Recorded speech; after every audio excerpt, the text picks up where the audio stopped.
होता जा रहा है सोसाइटी में, सदा से कम कितना रहा, बड़ा चैलेंज है सदा आज से की कम, आज के कॉन्टेक्स्ट। सदा से कम रहा है। उसमें ये नहीं पूछना चाहिए कि क्यों कम हो रहा है। दर्शन इसको ऐसे कहता है, माया अनादि है। अनादि है तो माने उसका कारण नहीं मांग सकते आप, हाँ उसका अंत कर सकते हो। तो आपको बुरा लग रहा हो अगर कि लोग झूठे के होते जा रहे हैं, लोगों में सच के प्रति सहनशीलता क्यों कम होती जा रही है, आपको बुरा लग रहा हो तो उस सहनशीलता को, उस सच्चाई को बढ़ाने के लिए काम करिए। मत पूछिए माया कहां से आ रही है। माया अगर बुरी लग रही है तो माया को हटाने के लिए काम करिए। आप कहते हैं ना कि most important thing is to find who you are, कि सबसे इंपॉर्टेंट चीज यही है कि आप ये जानो कि आप कौन हो।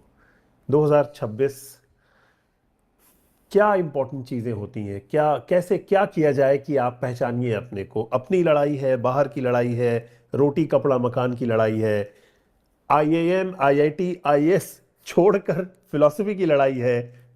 90-99% लोग उसी में हैं अभी। और इस बात के माध्यम से पूरी मानवता से मैं हाथ जोड़ के विनती करूंगा, थोड़ी ईमानदारी रखो। खुद को जानना, बेहतर बनना, ऊंचा बनना, अपना अपना चिंतन शुद्ध करना या अपने आप को धार्मिक रूप से बेहतर बनाना, हटाओ ना ये सारी बातें। आंखें मिली हैं ना, देखो दुनिया में क्या चल रहा है, वही काफ़ी हो जाएगा। सब दिख जाएगा कि हम कैसे लोग हैं और कितनी गंदगी हमने इकट्ठा कर रखी है अपने भीतर। तथ्यों पर जाओ, फैक्ट्स फैक्ट्स फैक्ट्स। मैं पूरी दुनिया से भीख मांग रहा हूं ईमानदारी की। देख तो लो ये क्या कर दिया है, दिखाई नहीं पड़ रहा क्या? इतना विज्ञान है, इतने आंकड़े उपलब्ध हैं, तुम कब तक आंख बंद करके बैठना चाहते हो? तुम कब तक गैर जरूरी मुद्दों को ही सुर्खियां बनाना चाहते हो? तुम कब तक ऐसी ही चीजों की बात संसद में करना चाहते हो जिनकी कोई प्रासंगिकता नहीं, कोई उपयोगिता नहीं? तुम कब तक अपने घरों को एकदम बेईमानी भरे आधारों पर बसाना चाहते हो?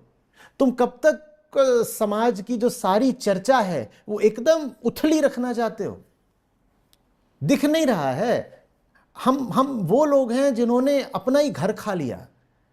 कोई और प्रजाति हुई है इतिहास में जिसने अपने ही ग्रह को नष्ट कर दिया हो? हमने वो कर डाला।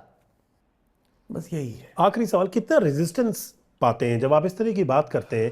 क्योंकि ये तो हम बड़े क्लोज डोर में, आप और अनुमान लगा सकते हैं। अब मतलब हाँ, मतलब किस तरह का रेजिस्टेंस मिलता है? सबसे मिलता है, क्योंकि अंधेरा तो चहुं ओर है, किधर नहीं है अंधेरा? इस कमरे में भी है, इस कमरे में भी है, इस कमरे में भी है, और सब अंधेरों ने अपने अपने लेबल लगा रखे हैं। वो बोलता है मैं लाल अंधेरा हूं, ये बोलता है मैं पीला अंधेरा हूं।